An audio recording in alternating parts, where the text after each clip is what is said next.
Hello friends, good evening. আমার চ্যানেলে তোমাদের সবাইকে স্বাগত। আজকে চলে এলাম আবারও আমার রান্নাঘরে একটা নতুন রেসিপি তোমাদের সঙ্গে শেয়ার করব বলে। আজকে আমি বানাবো ফুলকপির পরোটা। ফুলকপির পরোটা বানানোর জন্য এখানে কী কী উপকরণ লাগছে চলো দেখে নিই।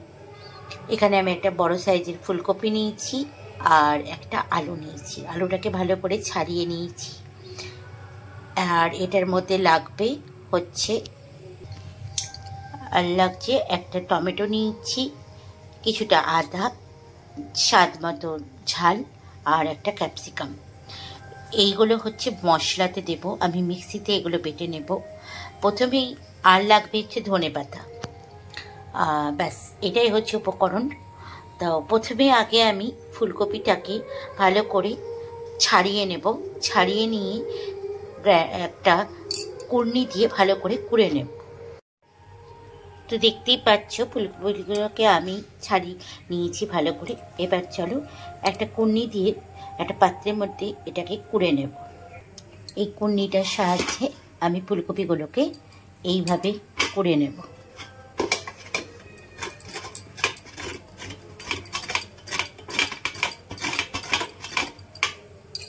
তো এইভাবে আমি কুড়নি দিয়ে পুরো ফুলকপিটাই কুড়ে নেব।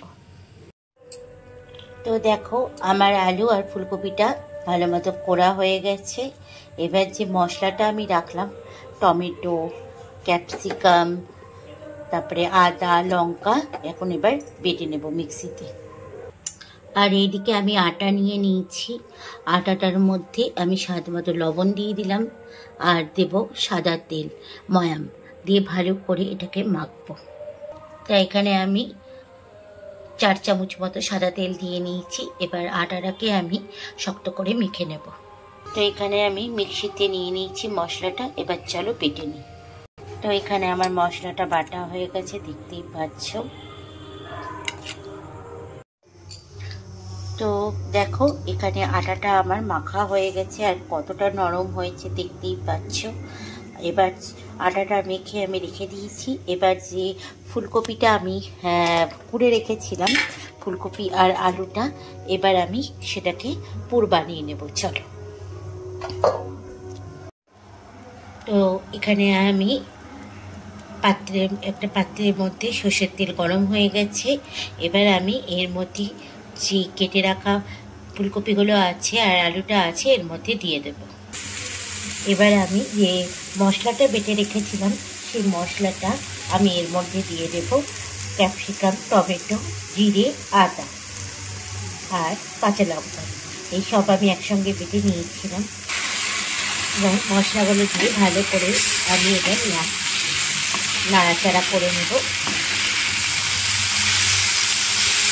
আর আঁচটা কিন্তু একদম কমিয়ে দেবে, নাহলে কিন্তু ফুলকপিগুলো তলায় লেগে যেতে পারে। আমি এর মধ্যে কিন্তু ম্যাগি মশলা ইউজ করব, যেটা তার কারণ একটাই যে আমি এটা কিন্তু আজকে নিরামিষ করছি। আর যেদিনকে এটা তোমরা আমিষ করবে, মানে রসুন পেঁয়াজ দিয়ে করবে, সেদিনকে ম্যাগি মশলাটা না ইউজ করলেও হয়। কিন্তু আজকে যেহেতু এটা নিরামিষ করছি ফুলকপির পরোটাটা, তার জন্য একটু ম্যাগি মশলা ইউজ করবো। ম্যাগি মশলা দিলে পরে স্বাদটা খুব ভালো আসে। তো দেখো এখানে আমার মশলাটা সম্পূর্ণ ফুলকপির সঙ্গে ভালো করে আমি মাখিয়ে নিয়েছি। তো আমি এখানে এই ম্যাগি মশলাটা ইউজ করছি।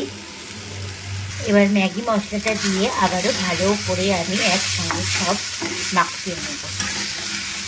এবার আমি এর মধ্যে অল্প সামান্য লবণ দেব, কারণ আটাতে আমার কিন্তু লবণ দেওয়া আছে। তো এখানে আমি লবণ আর হলুদ দিয়ে আবারও একসাথে সবগুলো ভালো করে নাড়াচাড়া করে নেব। দেখো ফুলকপিটা আমার ভাজা ভাজা হয়ে গেছে। তো ফুলকপির সঙ্গে মশলা ভালো মতো ভাজা হয়ে গেছে। এবার আমি এর মধ্যে কেটে রাখা ধনেপাতাটা দিয়ে দেব। এবার আমি ধনেপাতা দিয়ে আবারও ভালো করে একসাথে সব মাখিয়ে নেব। তো পুরটা আমার রেডি হয়ে গেছে। এবার আমি একটা পাত্রের মধ্যে পুরটাকে ঢেলে নেব। তো পুরটা আমি একটা পাত্রের মধ্যে ঢেলে নিয়েছি। এবার যে আটাটা মেখেছিলাম আটাটার মধ্যে পুরগুলো চলো ভরে নিই। তো তো দেখো আমি লেচি করে নিয়েছি, আর এখন এবার পুরগুলো আমি এইভাবে ভরব।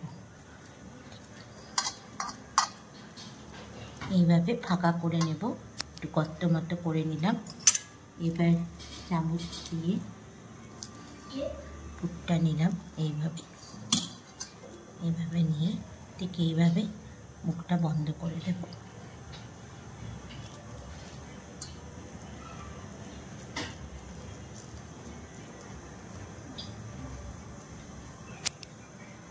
এইভাবে মুখটা আমি বন্ধ করে নিলাম।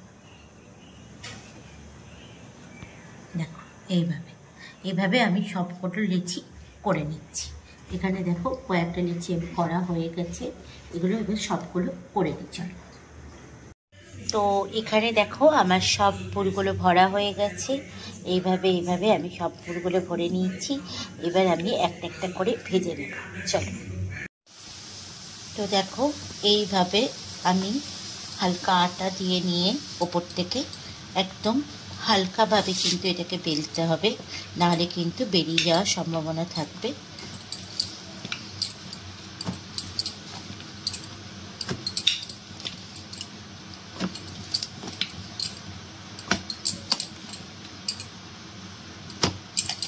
এইভাবে বেলা হয়ে গেছে, এবার আমি ভেজে নেব। তো এখানে আমি তাওয়া বসিয়ে দিয়েছি, দেখতেই পাচ্ছ। তাওয়াটা আমার গরমও হয়ে গেছে। এবার আমি রুটিটা দিয়ে দিলাম। তো এক পিঠটা ভালো মতো শাঁকা হয়ে গেলে আমি পরের পিঠটা উল্টিয়ে দেব। তো এক পিঠটা আমার ভালো মতো শাঁকা হয়ে গেছে, এবার আমি এর ওপর থেকে তেল দেব।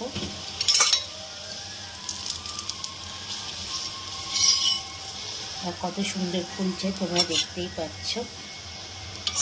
আমি এখানে সাদা তেল ইউজ করেছি।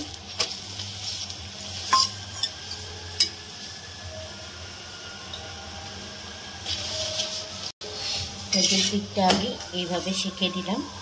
তো এইটা আমার হয়ে গেছে। এইভাবে আমি সবগুলো লই একসঙ্গে ভেজে নিই। তো আমার ফুলকপির পরোটা রেডি হয়ে গেছে। তাহলে এই রেসিপিটা তোমাদের কেমন লাগলো অতি অবশ্যই কমেন্টস করে জানিও। ভালো লাগলে একটা লাইক করো, আর যারা আমার নতুন বন্ধু তারা চ্যানেলটা সাবস্ক্রাইব করতে ভুলো না যেন। তাহলে এরকম নতুন অনেক ভিডিও তোমরা দেখতে পাবে। আজকের মতো রাখছি, দেখা হচ্ছে আবার একটা নেক্সট ভিডিওতে তোমাদের সঙ্গে।